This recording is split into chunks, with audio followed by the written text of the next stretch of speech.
Manchester United in a great position heading into the League Cup final, Wrighty. And that is largely down to Marcus Rashford, who is in the form of his life, isn't he? He is. And you know what I mean? I'm pleased for him. He's worked very hard to get into this situation. You know, he's had I think the last summer was the first summer he had a real proper break. We saw him doing his training, his fitness stuff. And he said, you know what I mean? He's just pleased to be able to get that so as he can get himself ready to go. And there you can see it there. You know, top 5 leagues in all comps, he's flying. So, and, you know, he looks like he's at a level and he's playing with a confidence that you feel he's going to score in every game. Yeah. You know, everything he touches turns to gold. It's ridiculous. And I think it just shows, especially for you guys, having been in similar positions, that how much confidence. Finally, you can buy English football at a very low price. Enjoy Premier League and Champions League full replay matches, as well as analysis shows from Premier League TV, BBC, BT Sports, and Sky Sports. Uncut with full footage. Enjoy weekend reviews, previews, tactical analysis, and more. Join us today at the link in the description below, www.primeshows.net. There's a moment where he sort of looks to Garnacho, and he's like, you know, last season he might have passed that, but this time he was like, took one look and went, no. You probably should have passed it this time. The of arrogance there with him, and I quite like that. Yeah. But he just looks completely different, not in terms of the way he's playing, but even his physique, his stature. He looks bigger, he looks stronger. I think in the summer he'd been working with his own trainer. He's come back fully fit, and he just looks so dangerous. He looks powerful. He knows exactly what he's doing. He looks assured. Because there have been moments, even though he's scoring goals, where he's been a bit quiet in games, and you think, oh, what's he going to do? But gets the opportunity, and he takes it. But right now, I mean, talk about, we saw the stats for itself, 16 goals since the World Cup. Some people don't hit that in a season, and he's hit that in one quarter, one fraction of the season. So he's on unbelievable form. I don't know if anyone's seen him play since the turn of the year, but I went to the Arsenal United game, and when he's on the ball, the air just disappears from the room. It's like everyone falls silent because they know something special is going to happen. And I think there are so few players like that in the Premier League around the world where people are just stopped in their tracks. And I think it's really special to see that, whether it's on television or live, because you're like, wow, there is literally something about this person right now, how they're playing. Yeah.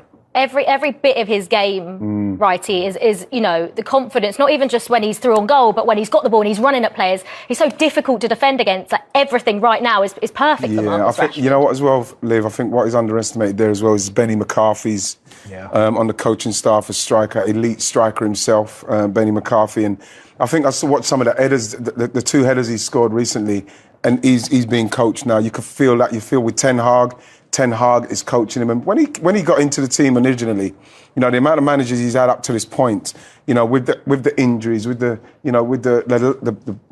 drop in form and everything, and then, you know, for a young guy, you know, still relatively young man. And so he's gone through all that. Now he's got a manager who is a proper coach for him. He's playing in a system that he understands with confidence. And, you know, it's just starting to happen for him. You know, they're playing to his strengths, and, you know, he's ready to go. So, you know, I think this is gonna last for a while. Yeah, without Marcus Rashford, you know, you don't want, obviously, anything to happen to Marcus Rashford. But is it a worry for Erik Ten Hag that they are so reliant on him, or not really?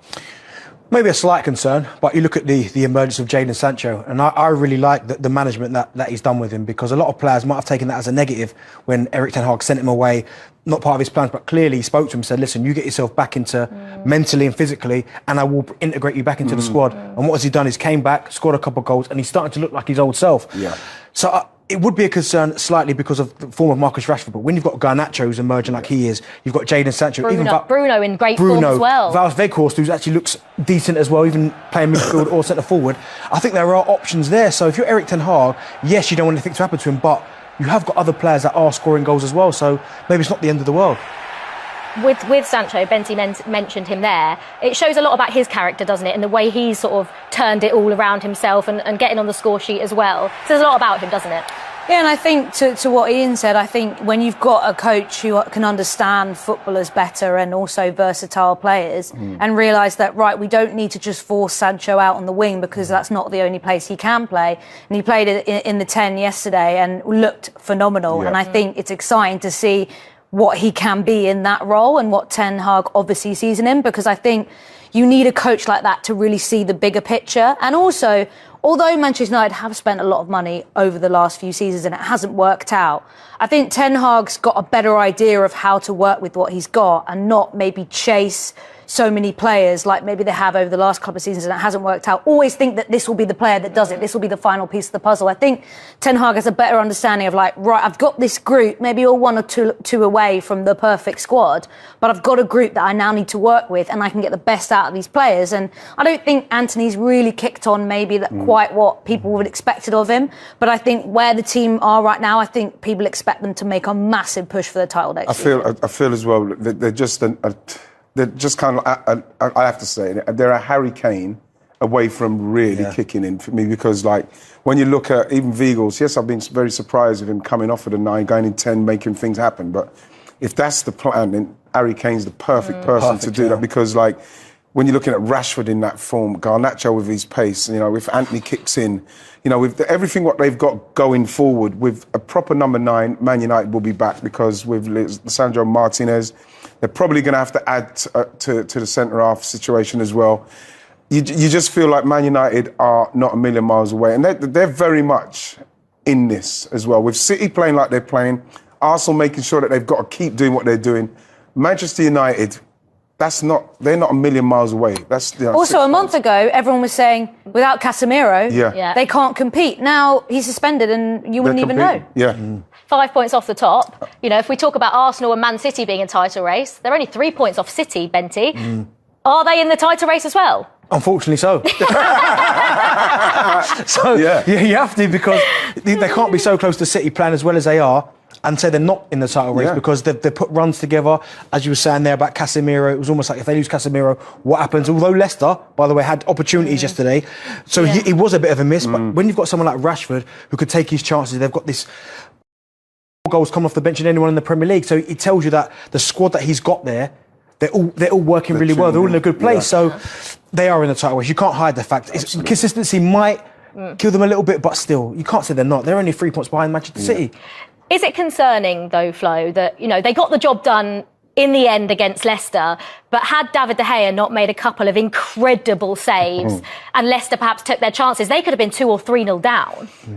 I suppose, but I think there's a resilience there that maybe didn't exist the start of the season, especially think about that game against Brentford. I think there were times at this season when a lot of people thought, right, Manchester United, do they have what they used to have in the old era, which is that never say die attitude and that idea that they can come back from anything? And I think we're starting to see that a little bit more. And De Gea, someone who's struggled with form recently and needed some confidence and maybe hasn't looked his best over the last couple of years. That was a phenomenal performance yesterday, and they needed that. But the thing with De Gea, we were talking about, not too long ago, he was like their player of the season for 3-4 years on the spin, simply because of the saves he made. And I don't go with that one, Liv, where people say, but like if they took their chances, simply because people are not taking their chances. And if you don't take them, that's what can happen. And that's what Man United would have to learn from that, because they'll say, listen, we could have been behind. We can't afford to do that. Exactly, Liv. And so the goalkeepers kept them in it. That's what you want your goalkeeper to do. It's his job. That's what Erik Ten Hag said after the game. It was like, they were great saves, but that's what he's there for. That's his job. You sound like Roy Keane. The thing is that's what you want, because then, again, that feeds into the confidence, because, you know, even if they do break our defence and get past, our goalkeeper's in top form at the moment. And if they don't take those chances, we've got a striker who's one of the best in Europe. And I feel like that's the difference when you're a team like Leicester, or dare I say, Chelsea, is when push comes to shove, those chances aren't going in, and that's why you are where you are in the table. And that's the difference, is that clinical teams will get so far in the league and finish where they are because they're clinical. And that's why the City situation feels different to when they miss chances compared to a Leicester or a Chelsea, or, you know, whoever is stuck right now. Thanks for that, Flo. Anyway, speaking of goalkeepers, of course, Manchester United play Newcastle in the League Cup final on Sunday, and they will do... Finally, you can buy English football at a very low price.